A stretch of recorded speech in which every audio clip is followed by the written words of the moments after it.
Family namin, 3 kami magkakapatid. Ako po yung pinakabunso. Karoon kami ng bahay sa squatter area. Itong kwarto ko po na dati. Dito po ako nakakahiga, natutulog. Dito talaga ako lumaki. Nakatira kami yung buong pamilya namin.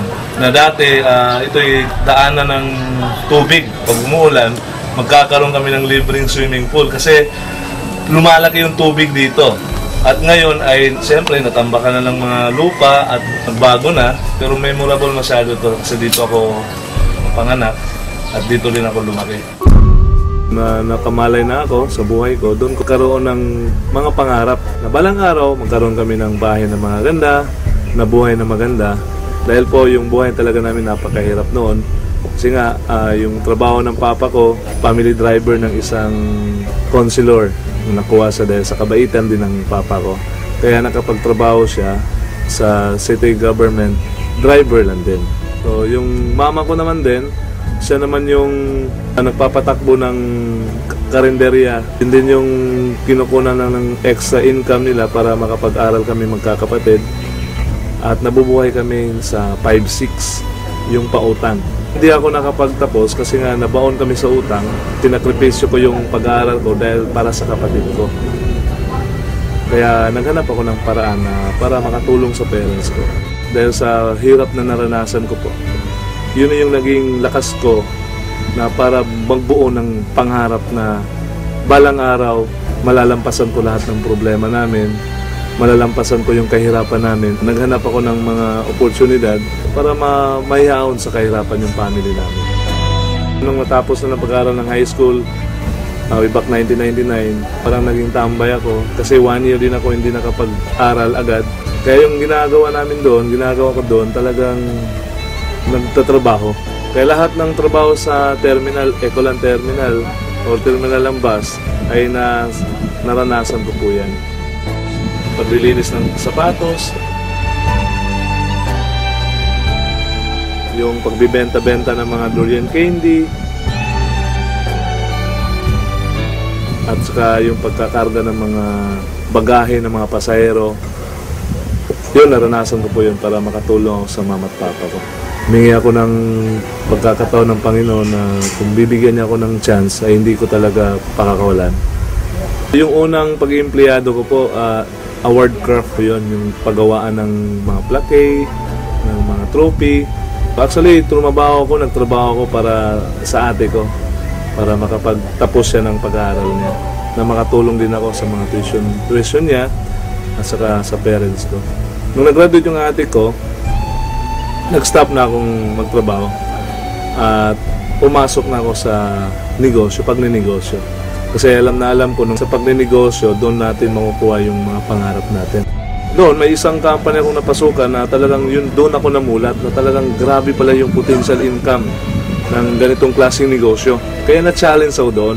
Sabi ko, pag-aaralan ko to kasi nasa-challenge ako sa mga taong umaasenso. Kahit anong background mo, nakapagtapos ka man wala, open sa lahat, sa mga taong nangangarap. So ako yung taong gigil na gigil dati na talagang makuha ko mga pangarap ko. Kaya nung napag-aralan ko siya, ay hindi din pala parang gano-gano ka basa-basa kang papasok. Kasi ang dami ding mga kumpanyang na parang may company, may produkto, pero wala namang silbi yung mga produkto at hindi nagtatagal. Kaya nung nakita ko si Royal, talagang sabi ko sa sarili ko, ito na yung company hinahanap ko, yung totoong opportunity. Nakita ko yung branch office nila sa Davao. Talagang sabi ko sa sarili ko, talagang pwede kong ibigay lahat ng mga kakayanan ko, lahat ng lakas ko, lahat ng talino, talagang skills ko, na alam ko hindi ako mabibigo. Kasi nga, yung company Royal ay talagang sobrang ganda. Finally, nakita ko na yung tamang kumpanya. Kasi mayroon din akong mga napasukan talagang nabibigo ako. Kasi nga kumikita ka ng maganda, malaki, pero hindi nagtatagal. Kaya nung nakita ko yung Royal, sabi ko, iba talaga yung Royal. Sabi ko nga, kumahanap ko lang yung totoong opportunity ng company, talagang gagawin ko lahat ng mga kaya ko. At hindi naman ako nabigo. Halos lahat ng mga pangarap ko na ibigay ng Royal. Before ako nag-Royal, muntik na talaga itong nawala yung bahay ko na ito. Kasi nga, yung previous company ko kumita pero hindi tumagal. Nagkautang-utang pa. Kasi nga, nawala din yung company parang bula. Dahil po sa Royal, nabayaran yung bahay na ito na matagal namin pinapangarap ng pamilya. 8 months ko nung tinabaho yung Royal, nakuha ko yung Montero Sport ko. First car ko, brand new car from Royal.